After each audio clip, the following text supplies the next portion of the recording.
Shari Fleming is an attorney and accredited estate planner focused on helping individuals build and businesses build, protect, and preserve their wealth and legacy. She is a principal of the law office of Shari Fleming, and her areas of legal practice include business organizations, real estate, estate planning, and estate administration. She also serves as a plan giving officer for Bowie State University and is responsible for cultivation, solicitation, and administration of gifts involving estates, trusts, and other gifts that reflect deferred giving opportunities. Shari is a graduate of Lincoln University and the University of Maryland School of Law, and was named one of the Daily Record's 2021 Leadership and Law Generation J.D. honorees due to her dedication to the practice of law and for advancing the concepts of ownership, wealth maintenance, and wealth retention, specifically within communities of color. Her presentation is titled Estate Planning Basics: The Fundamental Things You Should Know to Properly Plan for Succession and Transfer of Your Estate. Please type any questions into the chat and I will present them at the end of Shari's presentation. I am so glad to be here with you to provide you all with information regarding organizing your estate. And so again, my name is Shari Fleming. I am a UM Law grad, so it's a pleasure to be amongst company. This slide simply goes through the points that I said I would summarize today, but I have a picture on here of a difficult discussion guide, a guide through difficult discussions. It's a resource that I developed. It's available on my website, sharifleming.com on the bottom, and it gives information about some of the things I'm going to discuss today, but its primary source is to really get families and get individuals who are going to be estate planning, get comfortable with having difficult discussions, first with yourself, then with your family members in your community. And so I have to give my disclaimer here that while I am a licensed attorney here in the state of Maryland, based in Owens Mills, this presentation is not legal advice. It should not constitute legal advice specifically to you, but it is information that you can use and seek out the appropriate services, legal services, to really make sure that this information is tailored to you. And so that is a theme that I really want to leave you with. If I leave you with nothing else, you don't know what you don't know. And so because you don't know what you don't know, you need to take the information that you receive and really seek counsel or guidance to make sure that you're making the best decision for you. Because what will work for your siblings, family, what will work for your friend's family or your friend may not work for you in estate planning. So you really have to know what your goals are. So why do we estate plan? Why do I have this job? Why do I have this practice? Why am I in this? I'm in this career of estate planning because we're in a unique time where we are actually in the middle of it. The largest wealth transfer that we have seen in this country, where the former generations, the silent generation, the baby boomer generation, is transferring significant amount of wealth to future generations, to include Generation X, millennials, Gen Z, and Gen Alpha is the youngest generation that we have now. And I find that if we are not intentional in planning, a lot of unintentional and unintended consequences will happen. And I just feel like a large population of our country isn't paying attention. And so here are some stats. John, I'm so gracious that he went through some of them, but 2 out of 3 Americans do not have a will despite the COVID-19 pandemic, which was catastrophic and devastating on many communities. Despite that experience, people still don't have at least a will. A will is a tool within an estate plan. It is not an estate plan itself, okay? Middle-aged adults, this one is unique. Middle-aged adults, which I turned 40 in 3 months, and my mother made it very clear that I'm probably middle-aged. I'm going into the middle age. So I think we need to also reculture what we consider elderly, middle-aged to be, particularly looking at some of the statistics for mortality, how long people are living now. But middle-aged adults really are not estate planning the way that you would think someone would estate plan as they grow older. But we're finding that young adults who are entering into their careers, that their estate planning has increased drastically. And so young adults 18 to 34 are now estate planning at 27%, whereas Americans 35 to 54, the ones we typically see, 26% for the younger age group, 27% for 35 to 54, that number hasn't really changed over the course of time. And so I like to do these presentations because I want everyone to know that they should be making some considerations. So 1 in 3 Americans, if they don't have a will, they claim they don't have enough assets to leave behind. And I found a recent study very interesting in that when it asks individuals, what amount of money do you think you need to make in order to be financially secure? And what amount of money do you believe you need to make in order to be financially free? And you can see from the slide, $233,000 a year and $483,000 a year, respectively. But the average household income of an American family is around $57,000 a year. And so a lot of estate planning, I find that I have to really educate and teach and really get you to think about your relationship with wealth, your relationship with your family members. So when we are discussing what do I need to organize my estate, I think you need to think about what is your relationship with wealth. What is enough for you? What does financial security look like for you? What does financial freedom look like for you? And the reason why I want you to think about that is because that will determine what you do with it. If you don't believe you have enough, whatever enough is, to transfer, then those individuals typically are less inclined to actually estate plan. Again, I give a lot of statistics because I want to debunk a lot of kind of things that just aren't true.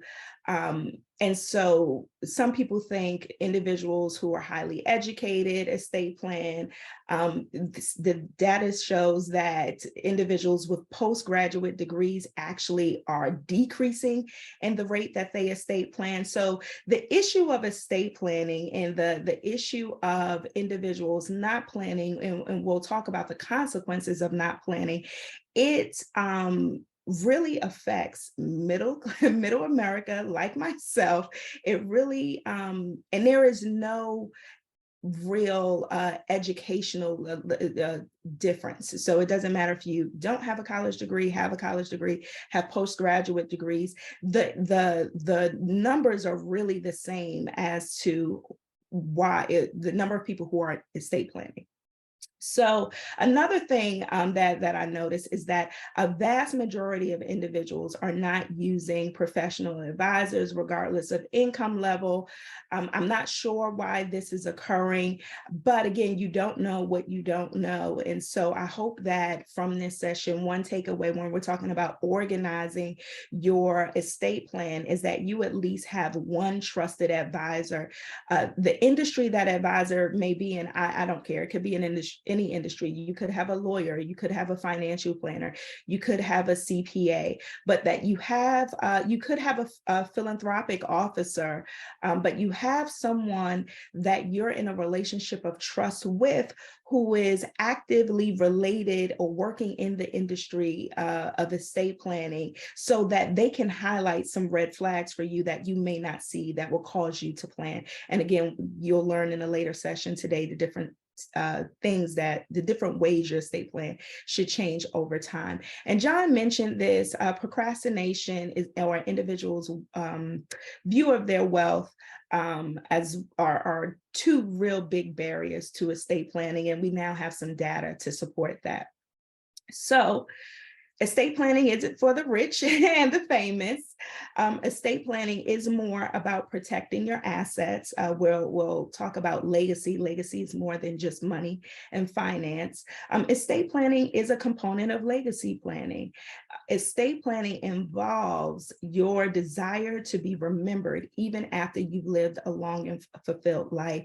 And so when I talk about organizing your estate, the one thing that I want to encourage you to do is to really think about your current life. What do you do? Why do you do it? Where do you work? Why do you work there? Who's your community? Who do you have? What do you have? Who do you have? Your family, your community. Think about those things. Think about the life that you are living, the life that you are enjoying or hopefully enjoying, and think about what you want to leave here. If you are someone who is responsible for people like myself, I have 3 daughters, 2 of which are teenagers. One is 6. We tried for a boy, but she came out a girl.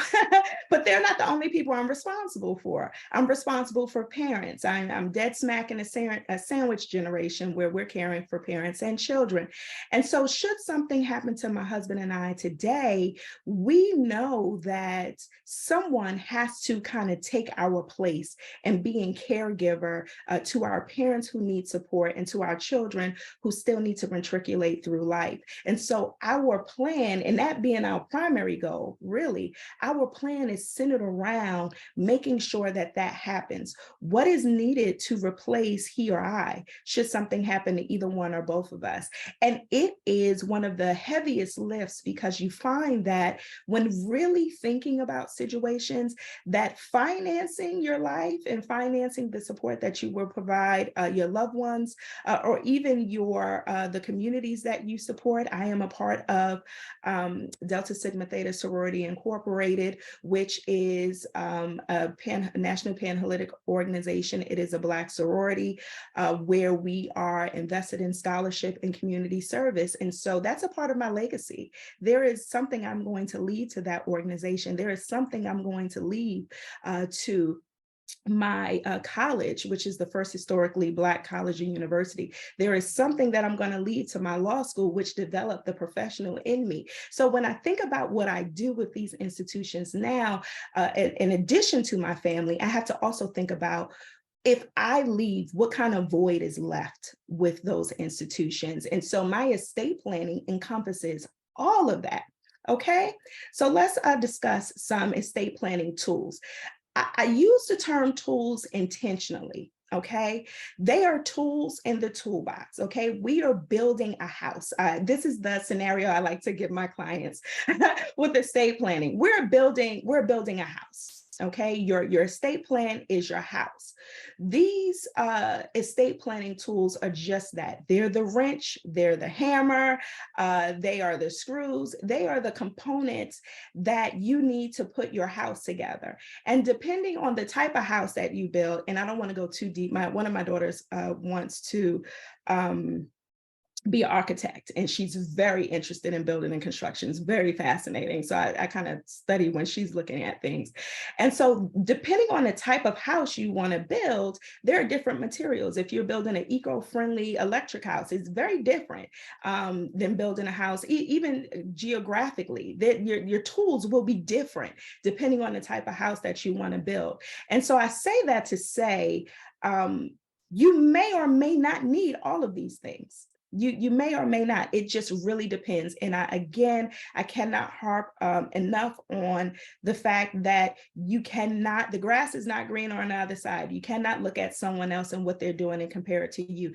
Your estate plan has to be organized specific to you, your life circumstance, your communities, and the tools that you have ready at your disposal. Okay, so just a quick overview. Again, I am very big on vocabulary. I've been practicing law for 15 years and adjuncting with another University of Maryland school, University of Maryland Global Campus, and a community college here in Maryland for 13 years. Okay. And so I'm very big on the vocabulary because that makes it easier to understand these things. So intestate. It's a term that we do not use in our everyday lives, but it's a term that you actually need to know. Intestate is the legal status by which someone dies without having a will in place. So if you pass away without a will, your status is called intestate. If you have a will, your status is testate, okay? Advanced medical directive. Advanced medical directive consists of two different parts. And the reason why I'm giving you this language, I know that most of you, based on the chat, are based in Maryland. However, some of you do reside in other states. And some of you may be here now and may move. The language that we are using, it is different from state to state. And so I want you to be very careful, and I want to give you information so that you understand the theory and you can attach the appropriate language. And so since I'm on this point, I also want to say this. Estate planning is a jurisdiction-specific legal process, just as estate administration, which is probate or trust administration. It is governed typically outside of trust. It is governed by the state of your primary residence or domicile. And so if you are a Maryland resident, I am so sorry. I thought my phone was off. I apologize about that for the recording. If you are a Maryland resident, your domicile is Maryland, and therefore that is the estates and trust law that will govern what happens with your estate. Okay. And the reason why I want to go back to the language again is because different states use different terms for different things, and I don't want you to be confused. So advanced medical directive, it's composed of two things, two parts. There is a healthcare proxy and there is a living will, and it's already getting confusing, I know. The healthcare proxy allows you to name a healthcare agent for yourself in the event of a disability that causes incapacitation. It's simply you giving authority, you the principal giving authority to an agent. The living will is the second part. It is you giving specific directions about your treatment to your agent as well as your medical professionals, so they're not in the dark. And we'll discuss that in a little bit more detail, but it's two-part. Healthcare proxy, which can also be known as a durable healthcare power of attorney. So if you are in a different state, it may also be called a durable healthcare power of attorney. That's the healthcare proxy where you are giving authorization to another person to make medical decisions for you. The living will is where you are giving instructions about the care that you want. It is very different from a last will and testament, okay? Those two components together make your advanced medical directive. A durable power of attorney is typically a document that I will also say this, powers of attorney are not exclusive to estate planning, but they're used as a tool in estate planning because it's a document where you can appoint an agent to make financial decisions for you. So advanced medical directives is healthcare, durable power of attorney is financial decisions. Your last will and testament is what most of us know as the will. We're learning this during Wills Week. And it is just that. It is your last set of instructions to your loved ones, to your community, and to the state, really, as to what you would like to happen that you're no longer here. It is more than just, you should use it for more than just saying what items you want to go to which beneficiaries. And we'll talk about that a little bit more. Revocable trust. And those letters, Q-tip, charitable lead trust, charitable remainder trust is what those letters stand for. Revocable trusts are, let me take a step back. A trust is you essentially put in items in a bucket. The trust is the bucket. The items are your assets. You put your assets in the bucket that we'll call a trust for specific reasons. And we'll talk about some of those reasons: avoiding creditors, protecting minors, protecting adults with disabilities, supporting your charity. There are many reasons why you would put items in a bucket to put them in trust. But when you put them in a bucket, you create a distance between yourself and the trust, where you're no longer the owner, but you put them in a bucket for that bucket to be its own entity, to really own and have possession of those assets. When you have a revocable trust, you're putting them in the bucket, but reserving the right to take them out of the bucket. Okay. And that's essentially what that is. When you have an irrevocable trust, or irrevocable, some people put tomato. When you have an irrevocable trust, you are putting them in the bucket, and you're really limiting the situations in which you yourself can take your own assets out of that bucket. And there are some great reasons to do that, okay? But there are some reasons why you may not want to do that as well. Again, I'll come back to it. You have to find what works for you. Discretionary needs trust and special needs trust. These are trusts still doing the same things, but they're created for a particular purpose. And we'll talk about that a little bit more. So planning, organizing your plan is what we're going through. And I really want to break this up in two parts. There's planning for disability, and then there's planning for the transfer of wealth. Okay, so planning for disability is your advanced medical directives and your powers of attorney. And the reason why these two tools are used to plan for disability is because they're only effective while you are living. While your heart is beating, you have life in your body, they are effective. The moment you die, they die with you. And so they are really tools that you use in the event that you are living yet incapacitated. And I want you to really think broadly about incapacitation.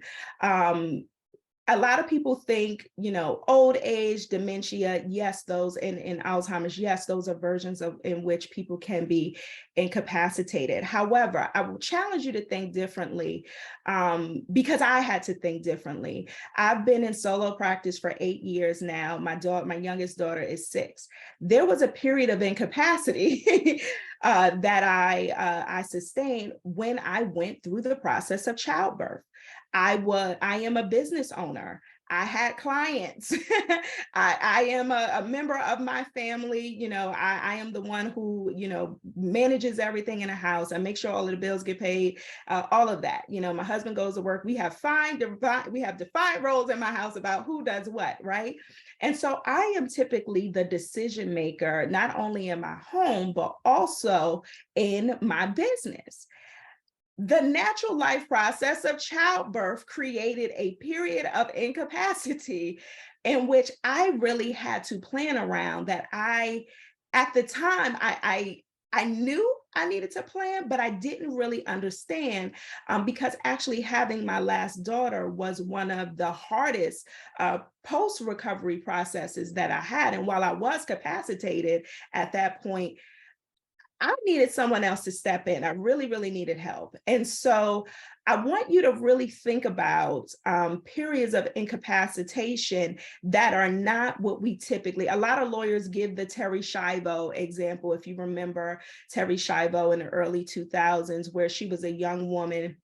I don't remember why she suffered from incapacity, but she was incapacitated and newly married. And we'll talk about the consequence of newly married and not having a will, or not having, because all marriage is not created equal, depending on your jurisdiction. So she was newly married, and there was a difference in decision from her husband and her parents as to whether or not she should be kept on life life support, and life support was the only thing. It was life support and food via G-tube, via G-tube. Those were the only things really sustaining her life. And it went all the way up to the Supreme Court. And the result of that is the court ended up deciding in favor of her husband, terminated the life support. And one of the pushes from that was that everyone should really draft their own medical directives, because the court doesn't want to be involved in these decisions. And so that's a classic example, but that's also an example that a lot of us exclude ourselves from because it is so extreme, right? But the process of childbirth, should you decide to go through that process, is something that can cause incapacity. I know it did for me. Another thing that that it seems a minor, but I had to have several teeth extracted. And again, it came up again that I had to actually utilize these documents, having power of attorney to a business associate to step into my business endeavors, and having an advanced medical directive for my spouse to really come in and make moves quickly. So when we think about disability, I really want you to think outside of old age, okay? Planning for the transfer of wealth, last will and testaments and trusts are tools that plan for the succession of wealth. And then business succession planning. This is one that, again, that's dear to my heart because I am a business owner. Some of you may have entrepreneurial endeavors. I don't care if you sell items on Etsy or you bake cakes for, the neighborhood team and everyone buys them. If you're making an income that you have to file on your taxes, you are a business owner, in my opinion. And so you need to make sure that you're planning for the transfer of that. So advanced medical directives, a lot of these slides I'm now going to go through quicker because I did do a lot of explaining of these things. 2 basic objectives: to appoint a healthcare agent, to state your treatment preferences. Okay, your healthcare agent is someone that will be allowed access to your medical records.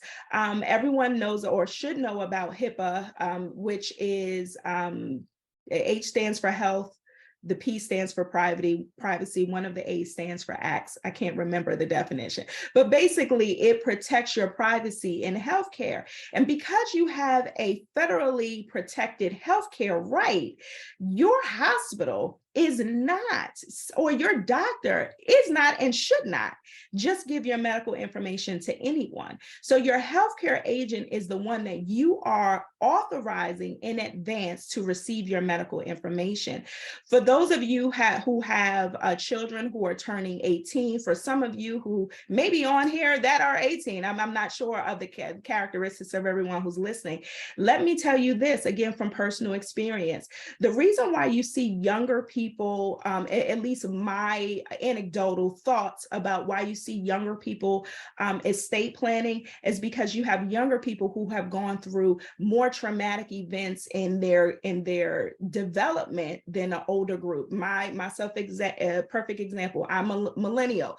Y2K was the first scare. Why we got over Y2K, we then went into college, and 9/11 happened my freshman year of college. I am from New York. It was traumatic and devastating. Didn't even realize how traumatic until years later. Graduate out of college, get into law school. First year of law school is Hurricane Katrina, affected a lot of individuals that I knew. Get out of law school, and guess what we're in? A full-blown recession and a market crisis, a real estate crisis. And we get through that, and long and behold, we're in a pandemic. And let's not even discuss the whole student debt issue, okay?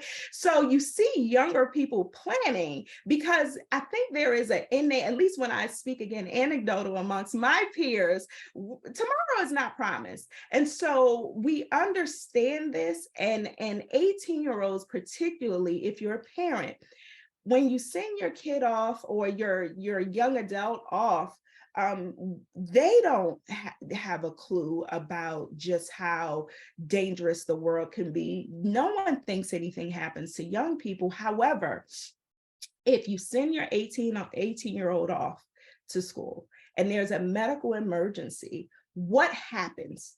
what happens? Do you have the authority to contact those medical institutions to get information and to make decisions for them? Because at 18, they are adults. And I experienced this myself in college. My freshman year of college, I had just turned 18 and I got gravely ill. I'm from New York. I went to college in Pennsylvania. I am my mother's only child. So you already can think about the dynamics of this. We didn't have a plan in place for this, and the hospital would not give her any information. I thank goodness for some individuals at my college, and quite frankly, some people at the hospital who were willing to break a little bit of the rules at that time, because HIPAA had just come out. Or not just come out, it was just being put into practice a little bit more, and it was a lot. And so I would encourage you, if you have an 18-year-old, the Advanced Medical Directive is on a Maryland Attorney General's website. It needs to be filled out, signed by 2 witnesses who is not an agent or the principal given authority. Just have it because you just never know what's going to happen. Treatment preferences, the second part, the living will, permits treatment preferences. And so there are typically 3 different medical stages that are considered. And I'm sure there are medical professionals on here. If we were in person, I would have you jump in the conversation. But these are 3 different types of medical conditions where there may be incapacity, where your treatment preferences, how you would want your medical professionals to engage you and your family to engage you may be different. And so one is when death from a terminal condition is imminent despite the implication of life-sustaining procedures. So this could be anything from, a surgery that didn't go as planned, having a heart attack, a car accident, with internal bleeding. There's nothing that the medical professionals can do to preserve your life. Death is going to be imminent. How would you like to be treated? Would you want a feeding tube? Would you want catheter care? Would you want pain medication is a given. You can't opt out. You're going to receive pain medication according to the Attorney General's advanced directive. But what type of care do you want? When your condition of a permanent unconsciousness is persistent, it's called a vegetative state. This goes back to the Terry Schiavo example. Then there's an end-stage condition that advances, is progressive, and is incurable and will eventually result in complete physical dependency. This could be anything from dementia, Alzheimer's, to a stage 4 cancer. And I say this, I like doing these sessions because, again, I do them from a very personal place. I've had to walk with a grandparent. My father-in-law is deceased. He passed away December 2001. We had to walk through some of this. My current paternal grandmother suffers from dementia in New York. So a lot of these things I've had to walk my family through. So I understand how difficult it is to really make some of these decisions, hence the reasons why I developed the Difficult Discussions Guide, because if you never had to do it, you don't fully understand until you have to do it. But unfortunately, when you have to do it, it's a little too late to plan. So I want you to kind of think about a lot of these things in advance. Long-term care, I will not harp on because there's another session about this, but I will mention that long-term care should be a part of your estate planning, your comprehensive plan.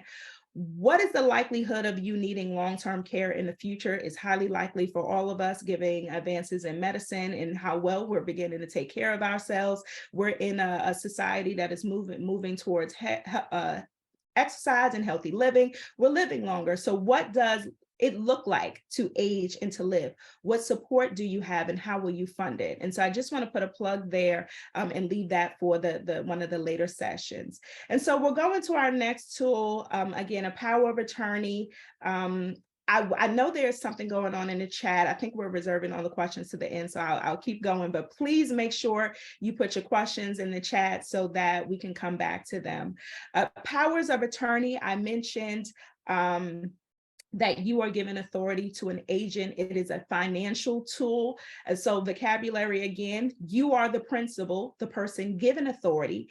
The agent is the person receiving authority, okay? The one thing that I want you to understand is that this is a fiduciary duty, meaning they have a legal obligation to function on your behalf and in your best interest, or shall I say the agent has a legal obligation and fiduciary duty to function in the best interest of the principal, okay? And so just know that. I know a lot of people are fearful of giving someone authority, but there is a legal obligation and there's great weight to it. So there are different types of powers of attorneys. Again, I mentioned that we use it as an estate planning tool, but it's not exclusive to estate planning. And so I categorize them in three categories: limited versus general, springing versus immediately effective, durable versus effective only during the principal's capacity. You definitely want a durable power of attorney. We'll talk about whether or not you want it limited, general, springing, or effective immediately. So a general power of attorney is a very broad authority that you're giving to the agent. I'll also say this: effective October 1, we actually have a new statutory general power of attorney. So this is, if you haven't done one, this is kind of a good time to really learn. And again, this is available on the Maryland Attorney General's website. And so I would encourage you to read it for sport. I know it sounds like a very nerdy thing to do. Let me give you an example. I had a friend who was over. He took a job in one state. He took a job in Massachusetts. His family lives in Delaware, and because the kids are in school, the family's not moving to Massachusetts into the summer. All of the cars are in his name, and one of the cars that the son drives needs to be registered with the state. And so he happened to be visiting for something with my husband, and he said, I'm a notary. So he said, can you notarize this power of attorney to do the vehicle transfer? I said, yes. So I explained to him what it is. And then I said, well, why don't you just give your wife general power of attorney? He said, absolutely not. I cannot give her that much authority over me. And it led into a lively conversation. And so the reason why I mention that example is because I want you to really read it before there is the need for it, so that you can have the conversations up front. Because we sat in my living room and talked for 3 hours as to why he would not give his wife of 20 years general power of attorney. Because I was just baffled, but I understood. Okay, so general is just a broad authority. Limited power of attorney is giving a limited authority. So for example, if I have a sister-in-law that lives in Florida, my husband and I are consistently talking about purchasing a vacation home. I don't have the time to go to Florida, but I trust my sister-in-law. I can give her a limited power of attorney to purchase a home for me in Florida and to act on my behalf at closing. If you purchase the home, you may give limited power of attorney to a settlement agent or something. And so limited power of attorney, again, is not just used, these things are not just used for estate planning, they can be used generally. Springing versus immediately effective. Springing means just that think about springing off, diving board into the swimming pool. Springing means that it comes into effect upon some condition. Usually that condition is incapacity. Immediately effective means just that is immediately effective, that having capacity or not, your agent can go out and act on your behalf. A lot of people are uncomfortable with that immediately effective power of attorney. A lot of people want the springing power of attorney, where the agent will have to certify incapacity with letters and recommendations, certifications from 2 medical professionals who are treating you at the time. Here is my thoughts on that. These are just my thoughts. These are not the thoughts of the University of Maryland school system at all, just me. If you are concerned about what your agent will do in your presence when you have capacity, you probably should not make that person your agent in the event that you are incapacitated. I understand why a springing power of attorney exists, and I also understand how it's used. As a practical measure, if I can't trust you with my eyes on you and the ability to correct you, why would I trust you if I'm not able to correct you? It's just me, just my thought, but something for you to think about.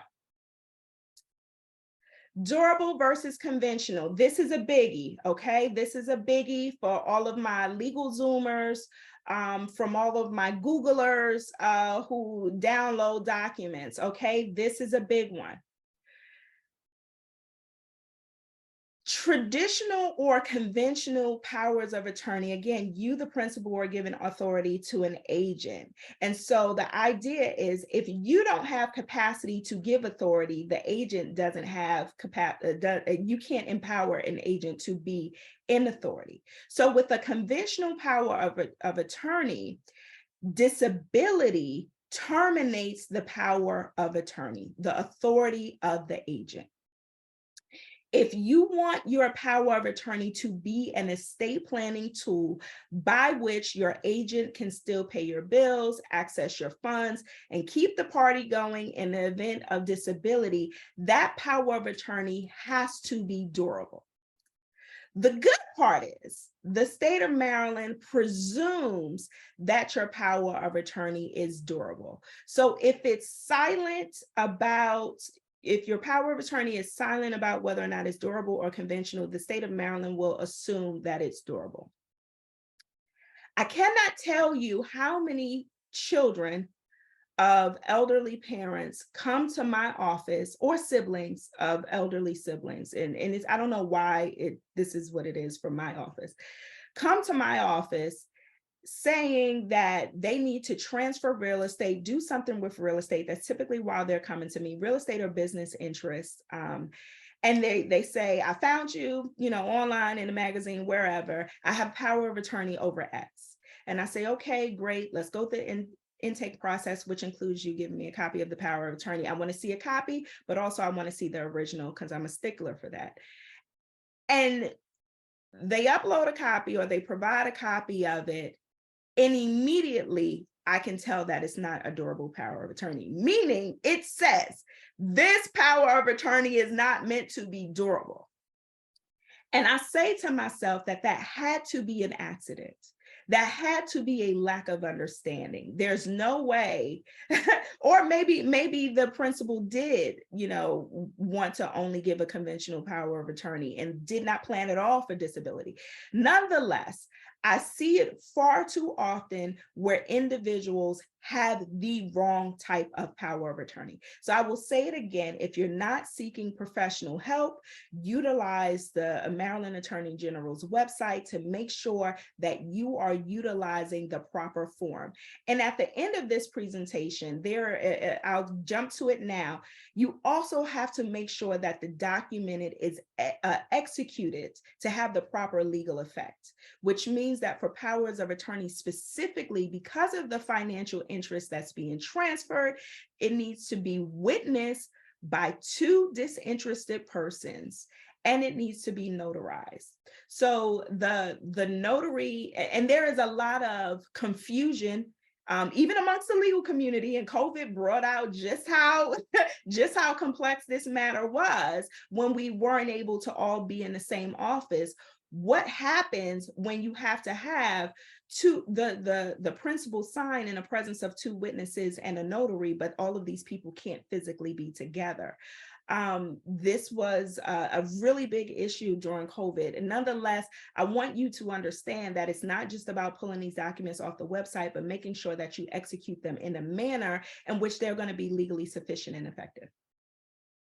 Planning for wealth transfer. And if someone can tell me how much time that I have not been paying attention to the time. Let me know when I have to wrap up because I don't remember, I apologize. But planning for the transfer of wealth. Hey, Shari, you have about 5 minutes left, and then John will hop on for Q&A. Perfect. I knew I was going long. Perfect. So here's what I want to tell you about planning for why are you planning? You want to, for those of you who have higher wealth, you want to make sure that you avoid federal and estate tax. Okay. You can see right now it's very high. You can read the numbers on the screen. State of Maryland, you will be taxing your estate at the rate of for estate tax if you have 5 million for an individual, 10 million for a couple. Okay, and so you just want to make sure you plan around that. Also, inheritance tax is big within the state of Maryland. You will be taxed if you are giving property to anyone other than a lineal descendant, parent, child, spouse of a child. Okay, there is a 10% inheritance tax on the property transfer. Last will and testament, a lot of this I already covered as to what it does. Here is what I do want to harp on: intestacy laws. A lot of people think that a lot of people are wrong as to how property will transfer. If you're married with children, the property is split between your spouse and children. I can tell you right now that most people don't like the split. If you're married without children, the property can be split between your spouse and your living parents, depending on how long you've been married, meaning all length of marriage, all marriages aren't created equal under intestacy. Unmarried with children, children will inherit everything. Unmarried without children, your living parents will inherit everything. If your parents aren't living, the issue or the children of your parents will inherit. We call them siblings. The reason why I say children of parents is because I find that there are children of your parents that you may not know about that may be entitled to your estate if you pass away intestate. And then if there are no siblings, your property is sheets to the estate. Adoptive children are treated like biological children. Foster children and stepchildren do not receive anything automatically, so you have to plan. All property does not pass through your will. So that's another point of estate planning that you will need to talk about.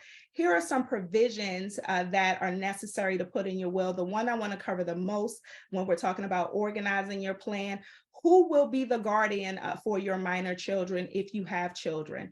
If you have no dollars, but you have minor children, you need a will because you need to designate a guardian. And who will that person be? And will they play nice with family members? So it really requires you that you sit down and organize. What is your family structure? How does it really work? And who will be put in charge? And the first person that comes to mind, is that the best person to put in charge of your children and of the money that will follow your children?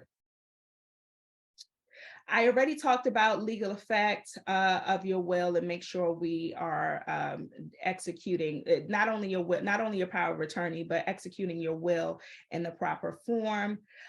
You will have another session that talks about what actually happens upon your death, but I did want to touch on trust a little bit. And so essentially, if you fall into any of these categories, you want to avoid probate, you want to protect your assets from creditors or protect from the benefit to your beneficiaries. Maybe your beneficiaries have creditors, you want to do a trust.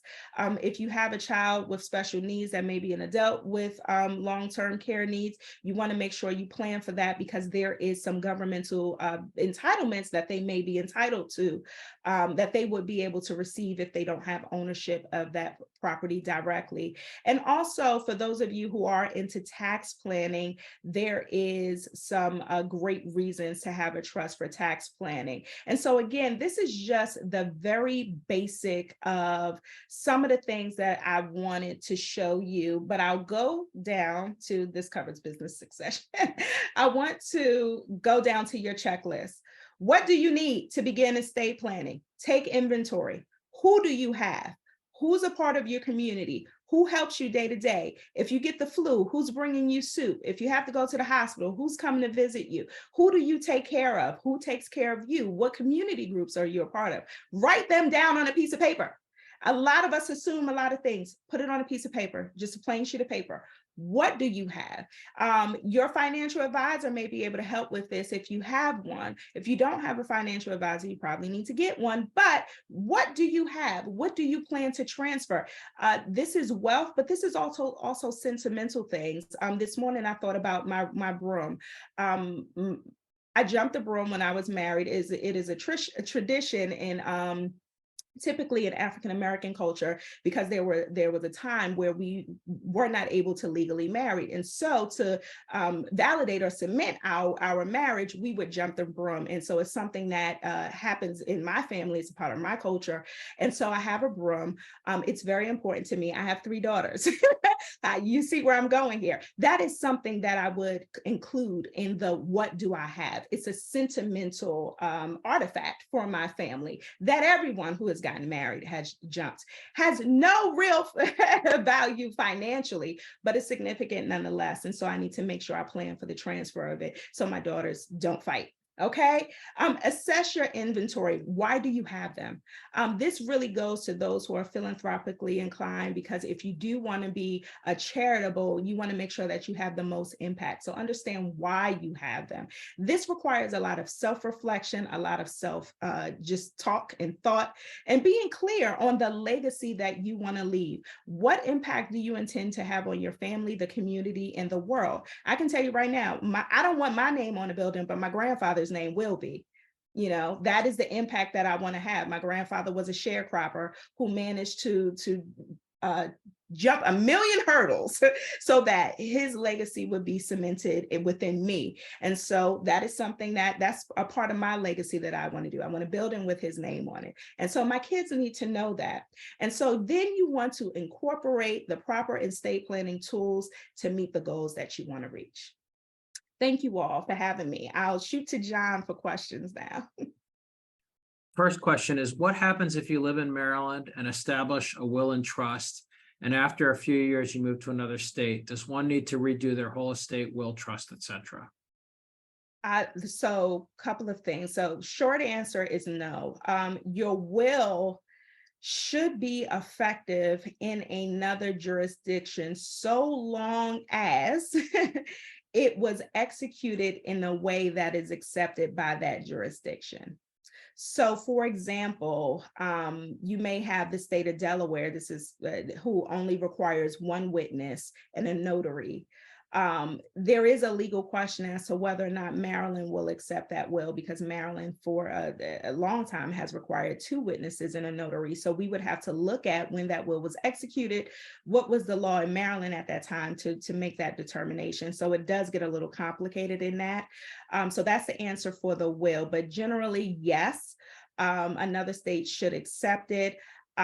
For a trust does not have to be created in the jurisdiction of your residence. A trust jurisdiction we call a situs, and that is basically any jurisdiction that you want, so long as you can find a trustee in that jurisdiction to serve, or a resident agent in that jurisdiction to serve. And so it's that question is a little bit more complicated than it seems on the surface, but generally, yes, it should be accepted. But if you are moving and you're moving permanently, I would encourage you to take your will from your prior estate to an estate planning attorney in your new state to have them review it. Okay, great. Next question is, I'm in the age group where a lot of my friends who are single are needing someone to be power of attorney and are asking me if I will serve that role. What cautions should I keep in mind before I say yes? Are there limits to the number of people I should say yes to? Ooh, okay. Same. I have the same experience. I think you should, we can't foresee all that will happen in a person's life. And so I think you should really have deeper conversations with all of those individuals and not take on many. Because what happens if two individuals are ill and unable to function on their own at the same time? That's a lot. That's a lot of pressure. I use the term caregiving because it's the same responsibility for children, parents, or friends. It doesn't matter. So, two friends is equivalent to having two kids or taking care of two parents. That's a lot of pressure. So I personally would say, no, do one, but have conversations with them about expectations. The reality is that a lot of us don't have many people that we trust. And it sounds like you are a very trustworthy person, which is why everyone's coming to you. But you may have to politely decline because it does sound like a lot of work. Not to mention, I didn't even get into responsibilities where that if you are power of attorney for a significant amount of time, and some power of attorneys allow for the appointment of guardian, where you could become, there is now a financial reporting component associated with that. And it's work, it's a job, which is why on one of the slides you can be compensated for it. So it is another job though, and I don't think that you should take it lightly in thinking about it. Okay. Next question. Do you know if DC has AG docs available? I do not, unfortunately. Can you clarify what AG docs? I believe that person is referring to the Attorney General document. So I mentioned Okay. the Maryland Attorney General's website for the power of attorney and for the advanced medical directive. I do not know. I don't practice in DC, so I don't even look at it. Sorry. Okay, next question is someone was having their office vacuumed when you made your statement regarding children who come into plan for their elderly parents and elderly siblings. If you could repeat that statement, that would be great, as I plan on assisting my 74-year-old mom in her will and estate planning. I have no idea about the exact statement that I made, but I have no idea. This is recorded. Good news is that we have a recording, so this person can go back and review that part of the recording. Okay, making trust for land to be developed. Will the trust need to be changed after the house is built? No. So if your trust should be written with your goals in mind. And so if you are developing a trust with the intention of developing land and you're deeding the land into the trust, I don't see why you would. That would be a part of your drafting and the planning. And of the home being built on the land is infrastructure on the land. And so, I don't see why it would. But here's another key fact. A trust is a written agreement. That's all it is. It's a written agreement that's executed that's then funded by assets. And so for my nursing people, where they say if it's not documented, it's not done. So you need to make sure that writing is in there, or at least there is general authority for what you want to happen. I don't want to assume that what you want to happen will happen. You need to read it and make sure that your trust document gives the authority for that. Okay. Are stepchildren included when splitting between spouse and children? Are stepchildren included? Let me say this because they're probably asking about the statutory requirements. Yeah. So let me say this. If person A is step parent to person B's children, person A's assets under intestacy laws does not directly pass to person B's children. So if person A desires to support and benefit person B's children, and I'm saying this instead of stepchildren because sometimes it can be confusing, then person A needs to draft something to create the provision for person B's children. I hope that's as clear as possible. Okay, good. All right, just a few more. We have a 15-minute, the next presentation starts at 1:15, but let's just answer a few more questions if we can, and then shorten our break to 10 minutes. Okay. Twin children, can you make co-executors of your estate? Yes, it doesn't have to be twin children. So in Maryland, we don't use the term executor, we use the term personal representative, but it's still the same function. You can have co-personal representatives, you can have co-trustees if you have a trust. Again, you can do a lot of things. The question is it prudent to do it? Because when you are making co-executors, do they have to make decisions together, meaning there has to be agreement, or can both of them do whatever they want and it's the wild, wild west? I would ask why. So if you were coming to me, I would ask, why do you want to do that? Is it because you don't want to make one child feel a way about another one? That's a conversation we need to have, because the reality is some kids are more responsible than others. I can tell you right now, my middle daughter is going to be the one that takes care of me physically. We just had that conversation, whereas my older daughter is the one who's going to control the finance. And we have to be clear about that. I know that at 15 and 13. So I would ask why, more so why you want to name anything, but yes, you can, but be clear on what that may look like in administration, because that's the part that I do, and I see it gets really, really messy. So my advice comes from doing a lot of the administration on the back end and realizing that a lot of these things don't work. Okay, and then very last question, because it's from anonymous. Everyone else, I've got your names, so I can give Shari your questions and hopefully you can get an email from her afterwards. But anonymous asks, can children waive the interest? And if they do the portion have to be given to the Board of Education? Can Not sure. children waive their interest? Okay, so first off, children can't do anything. Minors can't do anything. It's really the guardians or the parent of the minor who's making the decision on behalf of the minor. So can they waive their inheritance? Sure. Again, sure. You can waive, the parent or guardian on behalf of that minor can waive their interest. Again, I would more so want to ask about the why. Why are we doing certain things, to be able, and this is a really difficult question, because I'm not really clear on what's being asked, Yeah, but I would again focus on the why. But can a parent or a guardian waive a child's inheritance? It's called disclaiming. Sure. But why would we do that? right, yeah. That's unfortunately all the time we have for questions for this session. We'll take a 10-minute break to stay on schedule, and the next session will start promptly at 10:45. Thank you very much, Shari. We've gotten a lot of positive feedback in the session. I know some folks here want your contact information, which we will provide as a follow-up. But thank you again. We really appreciate sharing your knowledge with us this morning. Thank you for having me. It's been a pleasure, and I hope to hear from some of you. Okay, we'll return at 10:45 sharp. Thank you, everyone. Bye-bye.